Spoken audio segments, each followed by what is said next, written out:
Bonjour, merci de suivre nos programmes. J'accueille Yannick Halimi, rédactrice en chef adjointe au Parisien, Bonjour. et Jean-Marc Sylvestre du fameux site Atlantico. Alors je voudrais commencer par vous, Yannick, en vous demandant quelle est l'impression globale que vous avez retenue, à la fois en tant que journaliste, mais également en tant que Parisienne, de ce confinement. Qu'est-ce qui se dégage de cette période extraordinaire qu'on vient de vivre? Votre question est compliquée, Bernard, parce qu'on n'est pas encore totalement sorti de la crise. Donc, pour avoir un effet véritablement bilan, moi, je pense qu'il faudrait quand même encore quelques mois, voire quelques années. Mais enfin, on ne va pas jouer à l'historienne.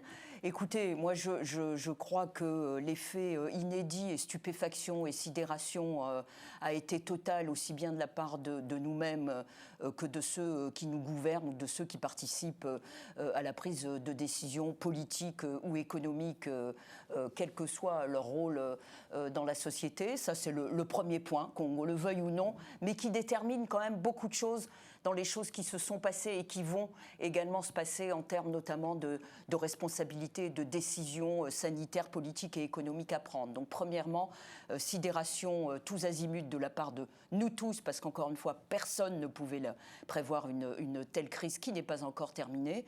Deuxièmement, moi, il y en a 3 points, je vous rassure tout de suite. Deuxièmement, je saluerai, moi, ce qui m'a stupéfaite également, c'est malgré l'impréparation, qu'on le veuille ou non, on va parler que de la France, hein, encore une fois, de ceux qui prennent les décisions, quelle que soit leur place dans la société, voire des cacophonies totales sur les masques, par exemple, quelles que soient les critiques qu'on a été amené à faire et qu'on va probablement continuer à faire, je trouve qu'il y a eu un bel élan humain. Je ne peux pas dire d'union nationale, parce que les critiques ont été quand même réelles et présentes pendant tout au long de ces 2 mois et demi, 3 mois. Donc un élan humain qui est certainement à saluer et qui est à mettre au compte de ces braves Gaulois récalcitrants à tout changement et uniquement regardant leur propre intérêt. Non, on est autre chose que ça, ce qui est vrai aussi dans d'autres pays. Et troisièmement, et je terminerai là, justement, c'est pas parce qu'il y a eu ce bel élan qu'on peut penser que tout maintenant va se passer comme si après une telle crise historique, les gens avaient pris conscience qu'il fallait remettre les pendules à l'heure, voire les pendules à zéro, repartir sur des bases saines, humanitaires, écologiques, de solidarité. Non, je pense que bientôt nous allons tous revenir dans des états d'esprit qui sont les nôtres, plus ou moins, voilà, avec leurs bons côtés et leurs mauvais côtés, que malgré tout, il va falloir tout de même tirer des leçons de cette crise-là, mais que les cartes ne sont pas données à tout le monde. Tout le monde n'a pas un beau jeu. Les gouvernants vont devoir faire avec des revendications. On en constate déjà aujourd'hui, certaines légitimes, d'autres non. Enfin, je veux dire par là un nouveau pan de cette crise va s'ouvrir et il est loin d'être encore écrit pour nous tous, citoyens, gouvernés et gouvernants. Jean-Marc ? Bon, je ne vais pas reprendre tout ce qui vient d'être dit par ma consoeur, avec laquelle je suis en gros d'accord. J'ajouterais simplement 2 ou 3 petits points. On a vécu une crise sanitaire qui a surpris tout le monde. Personne ne s'y attendait, donc personne, du moins chez nous, ne s'y était préparé. Ça a effectivement sidéré absolument, et ça a tétanisé finalement.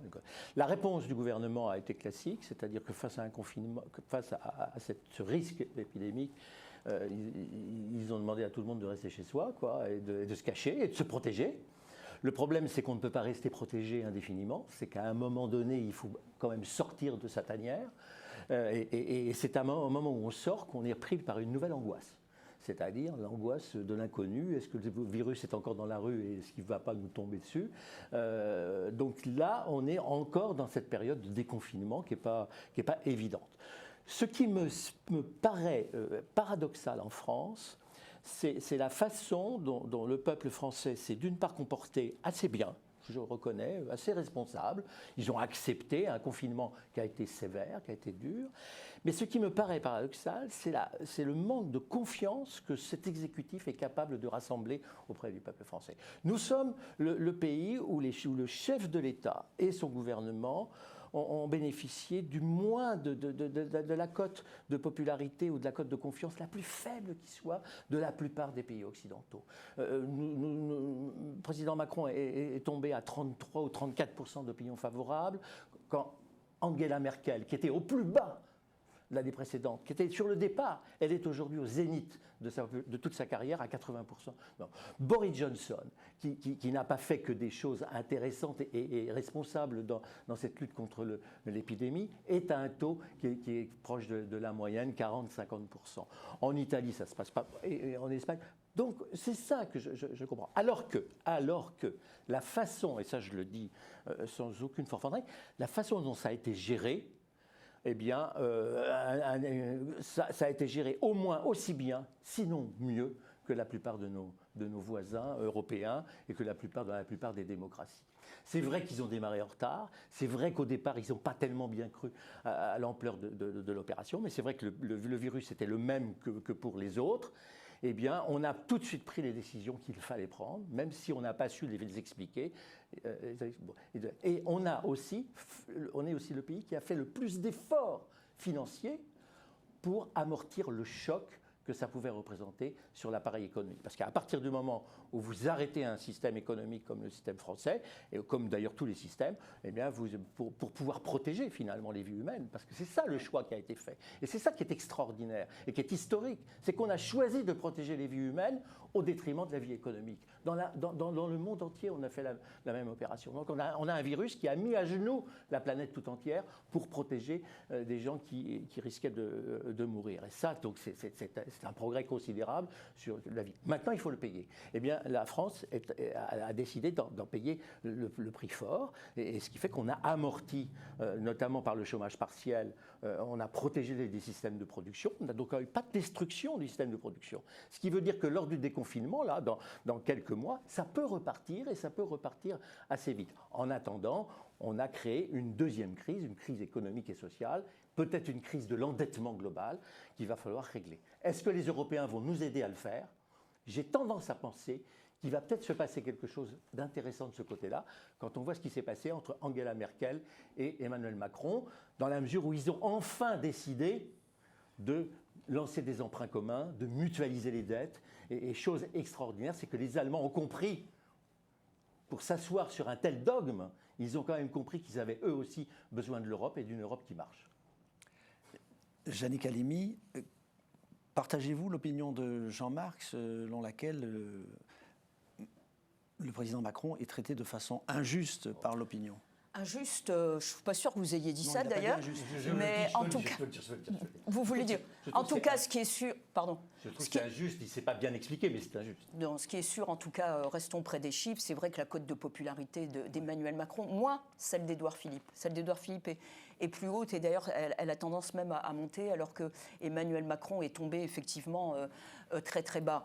Alors, il peut avoir quelques explications très simples, enfin très objectives. Il y a la crise que nous vivons vient, on le sait, en France, après 2 autres crises extrêmement fortes. Souvenez-vous, il y a à peine 4 mois, ou 5, maintenant, peu importe, 4 ou 5 mois, nous étions en pleine grève des transports publics, notamment, ce sont ceux qui ont été les plus gênants. Bref, en pleine réforme des retraites.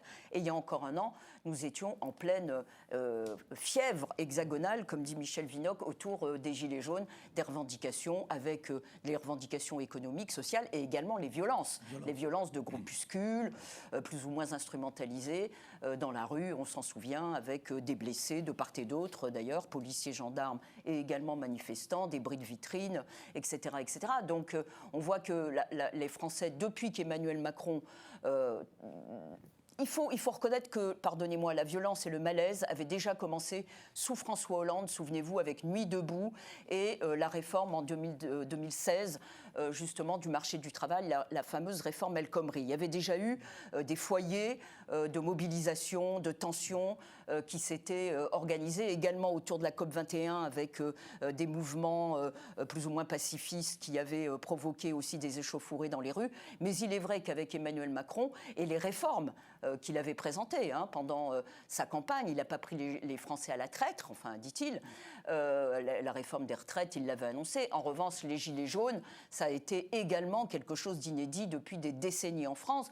Donc le corps politique, économique, citoyen français, avec aussi des partis politiques qui ont, dans le bon sens du terme et dans le mauvais sens également, prospéré sur ces colères, mais après tout, l'opposition aussi peut tout à fait faire sienne ce genre de revendications et ce genre de malaise, sans aller tout de même jusqu'à la violence, tout de même.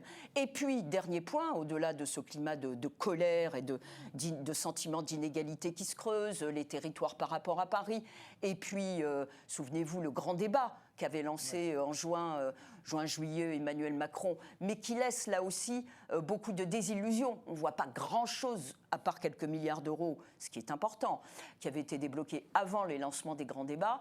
Il se trouve qu'il y a aussi une déception supplémentaire de la part de gens qui pourtant pouvaient voir ça plutôt de façon positive. Je veux dire, les débats organisés un peu partout en France. Et puis, dernier point aussi qui explique peut-être la particularité hexagonale, c'est la personnalité d'Emmanuel Macron. On a tendance à l'oublier aujourd'hui. Alors, on peut estimer que c'est injuste, entendons-nous. Mais il est vrai que la personnalité d'Emmanuel Macron, pratiquement depuis qu'il est arrivé au pouvoir, ou quelques mois après son arrivée en juin 2017, a très vite, volontairement de sa part ou pas, mais il a très vite agacé certains le traitant d'arrogant, d'autres de distant, d'autres de méprisant, le traverse la rue pour trouver un job, le costard, ça se mérite, etc., etc. Ce sont des choses qu'il n'a pas renouvelées, il faut le reconnaître, depuis un an et demi, mais qui marquent une certaine catégorie de la population et parmi, bien sûr, les plus modestes d'entre eux. Donc tout ça fait que se précipiter crée, je ne dis pas que ça justifie, en tout cas ça explique la cote de popularité, vous avez raison, pardonnez-moi, vous avez raison, particulièrement basse d'Emmanuel Macron aujourd'hui. Après, la messe n'est pas dite, si je puis dire, dans une république laïque. Il reste 1 an et demi pour terminer le quinquennat. Et ma foi, ce que je disais tout à l'heure, toute une page reste à écrire. On va voir comment il va l'écrire et on va voir comment elle va être lue, surtout.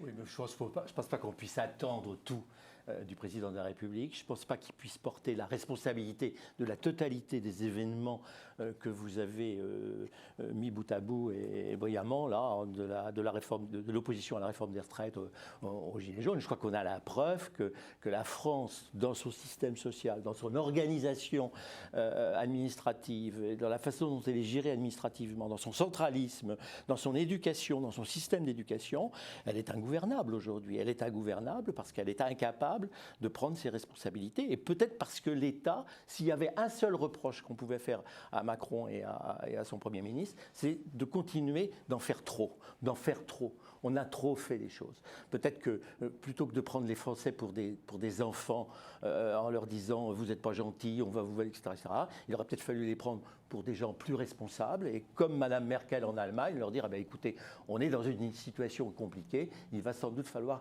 porter des masques. Mais je sais que les Français sont quand même assez ingouvernables. Ils ont réclamé des masques pendant des semaines, ils ont accablé le gouvernement parce qu'il n'y avait pas de masques, ils ont accablé, et maintenant qu'il y a des masques, ils ne les portent pas. Donc ils ne les portent pas bien. Bon, ils ont accablé. Et puis ils rouspètent parce que les grands magasins se mettent à vendre des masques. Mais c'est très bien que les grands magasins vendent des masques. Pourquoi voulez-vous que ce soit le ministre de l'économie qui fournisse des masques? C'est pas son job. Bon, maintenant on va les tester, on va avoir la même ambiguïté, la même contradiction. Tous les gens veulent des tests, mais aujourd'hui que les tests sont disponibles, les gens ne font pas la queue dans les pharmacies pour aller les chercher. Bon, et puis on va voir la même chose pour les vaccins. Vous avez une aversion aux vaccins en France. Vous avez à peu près 30% de la population, dont une grande partie des écolos d'ailleurs, qui ne veulent pas de vaccins. Ils réclament des vaccins aujourd'hui. Vraisemblablement, ils feront comme pour la rougeole et la variole, ils ne mettront pas leurs enfants à vacciner, il va falloir rendre le truc obligatoire. Donc c'est invraisemblable tout ce qui se passe. Et que, quant aux gilets jaunes, très bien, je n'ai pas vu beaucoup de gilets jaunes manifester dans la rue pour porter des masques. Je n'ai pas vu beaucoup de gilets jaunes pour demander d'où venait le virus, qu'ont fait les Chinois, etc. Je n'ai pas vu beaucoup la CGT demander à ses militants de porter les masques et de respecter les gestes barrières.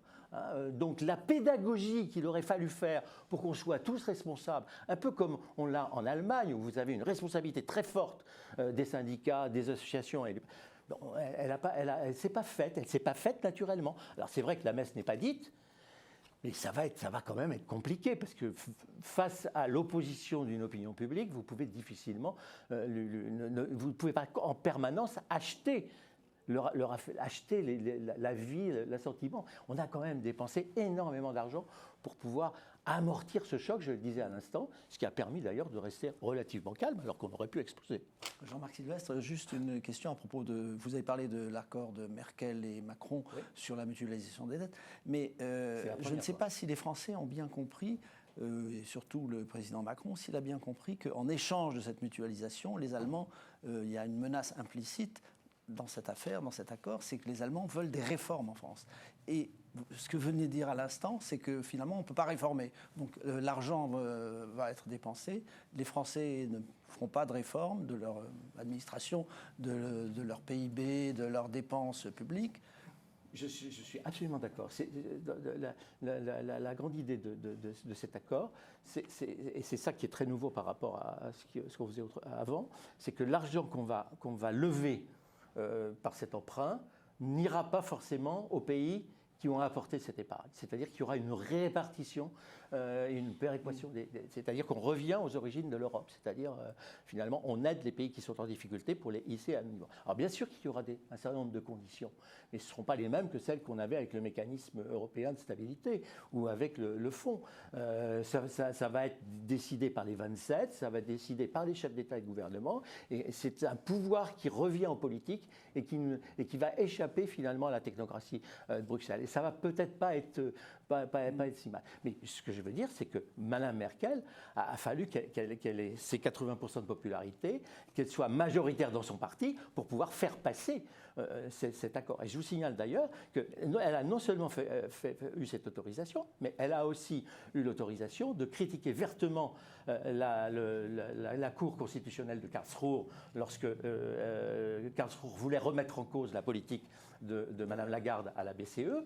Et d'autre part, elle a aussi obtenu la liberté et le pouvoir politique, de revenir sur les accords nucléaires, parce qu'elle va sans doute retarder la fermeture et donc, parce qu'il faut être logique, ou on fait une transition écologique et on ferme nos centrales au charbon et on réouvre des centrales plus propres, ou alors on ne parle plus d'écologie. Et puis la deuxième chose, c'est qu'elle a quand même aussi déboulonné un autre dogme, c'est le risque de vagues migratoires. Les frontières sont fermées. Elle accepte et elle encourage la fermeture des frontières de Schengen et elle encourage en plus et elle crée la fermeture des frontières allemandes. On ne peut pas aujourd'hui circuler librement et aller en Allemagne. Ça va peut-être changer dans les semaines qui viennent, mais actuellement c'est fermé.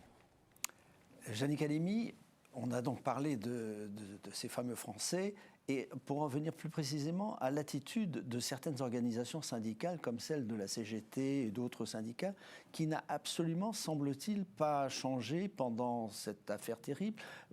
Je parle d'Amazon, la fermeture de Sandouville, tout ça. Pourquoi ces syndicats restent figés sur des positions qui sont quand même anachroniques ? Alors, anachronique, moi je vous laisse juge, c'est quand même très, très subjectif. Ce qu'on peut remarquer, c'est qu'effectivement, ils ont bloqué pendant un certain temps l'activité de certaines grosses entreprises, et pas des moindres, un gros GAFA, si je puis dire, comme Amazon en France, et une filiale, enfin un établissement de Renault. Écoutez, il y a plusieurs raisons, et il y a juste peut-être une complexité un peu plus grande, si je puis me permettre, Bernard, c'est que effectivement déjà depuis plusieurs années, avant même Emmanuel Macron, mais il est vrai tout de même, qu'on le veuille ou non, Emmanuel Macron, et c'est plutôt honneur que de dire ça, lui rendre honneur, a créé quand même quelque chose d'assez fondamental. Il y aura un avant et un après Macron dans la vie politique, économique et sociale en France. Et pour en revenir aux organisations syndicales, il se trouve, même si encore une fois, c'était déjà dans les limbes, il y avait, comme vous le savez, une différenciation au sein des organisations syndicales entre ce qu'on appelle les syndicats réformistes, comme la CFDT, oui, ainsi que la CFTC, par exemple, Même la CGC, c'était moins clair que ça. Et les organisations syndicales, on ne va pas dire révolutionnaires, mais en tout cas plus radicales, comme la CGT et Sud. Voilà. Lorsqu'Emmanuel Macron est arrivé, et depuis qu'il est là, il a mené des réformes dont on parlait tout à l'heure extrêmement fortes, que ce soit la réforme pardonnez-moi, d'une cathédrale française qui était la SNCF, souvenez-vous, où il a libéralisé, déréglementé le statut de la SNCF. Il a donc déréglementé le marché du travail avec ses ordonnances travail. Il a rétabli, pardonnez-moi, supprimé l'ISF. J'oublie toujours dans quel sens. Il a supprimé l'ISF. Et puis, il a voulu faire cette fameuse réforme des retraites. Tout ça a fait que la scène politique, mais surtout la scène syndicale, s'est encore plus clivée que d'habitude. Et donc, effectivement, depuis 3 ans, on voit des syndicats comme la CFDT, pour faire court, plutôt soutenir certaines des réformes, y compris celles des retraites, y compris la libéralisation de la SNCF, avec bien sûr certaines conditions. Mais globalement, je ne veux pas rentrer dans les détails et dans les séquences chronologiques, ça a été plus compliqué que ça. Mais globalement, Emmanuel Macron et Édouard Philippe ont pu et peuvent s'appuyer encore sur la CFDT qui soutient ces réformes, comme quoi les Français ne sont pas si réfractaires que ça au changement et savent aussi être responsables à condition qu'on leur donne un sens et puis certaines contreparties aux sacrifices ou aux intérêts qu'ils peuvent, aux bénéfices qu'ils peuvent abandonner. Et en contrepartie, comme il se passe aussi sur la scène politique, en termes de partis politiques, il y a eu la CGT et Sud qui, bien sûr, face à des réformes aussi clivantes, aussi structurelles, encore une fois, que celles que je viens de vous citer, menées par Emmanuel Macron, ont eu, à leurs yeux, intérêt, avaient toute légitimité et intérêt peut-être à leurs yeux, ce qui est moins sûr au regard des résultats des élections professionnelles. Ils se sont dit que, de toute façon, il y avait les intérêts des salariés qui étaient bousculés. Donc, ils ont jusqu'à présent manifesté, ils se sont mobilisés dans la rue comme ils avaient tout à fait le droit de le faire, mais il est vrai que pendant cette crise, la CGT est allée très très loin, comme vous le disiez Bernard, en bloquant carrément l'activité et donc en privant une partie de la classe ouvrière, pour parler très vite, des contremaîtres, des intérêts qu'ils disent défendre, bien évidemment, ils se sont retrouvés un peu en paradoxe, en contradiction avec ceux qui disent défendre et finalement ce à quoi ils portent préjudice. Ça, c'est une chose. Mais je voudrais juste terminer sur la complexité supplémentaire qui s'instille à travers ces deux catégories, réformateurs et radicaux, on va dire, c'est que la surenchère à laquelle on assiste de la part de la CGT s'explique aussi par des conflits internes à la CGT qui sont réels, qui sont même pratiquement exprimés, mis sur la place publique. On a un Philippe Martinez, le patron donc de la CGT, qui est extrêmement aiguillonné, pour ne pas dire plus, par une base de certaines fédérations, notamment la chimie, par exemple, et les cheminots, bien sûr, qui sont parmi les plus agressifs et les plus, entre guillemets, révolutionnaires, qui poussent Philippe Martinez à aller beaucoup plus loin que ce que lui, patron d'organisation syndicale, même radical, mais n'aurait peut-être pas ni osé ni voulu faire s'il n'y avait pas cette surenchère de la base. Donc vous voyez, c'est compliqué. On a un Macron qui clive, on a des syndicats réformateurs qui sont prêts à le soutenir, y compris dans la page qui reste à écrire que l'on voit autour des hôpitaux. Par exemple, la réforme des hôpitaux, on voit qui Nicole Notat, ancienne patronne de la CFDT, qui va être responsable, coordinatrice de ce grand Ségur de l'hôpital qui s'est ouvert hier et qui devrait continuer pendant 2 mois. On voit M. Berger, le patron de la CFDT actuel, Laurent Berger, prendre la parole, et c'est peut-être le seul à l'avoir fait au sein de la majorité, c'est assez paradoxal, pour soutenir ce que le gouvernement défend très mal aujourd'hui, la création d'un 5e pan, pilier de la sécurité sociale autour de la dépendance. Excusez du peu, c'est quand même digne de ce qu'on a fait, ce que les Français ont fait en 44, 45, 46, 47 avec le CNR et puis la création de la sécurité sociale telle qu'elle est.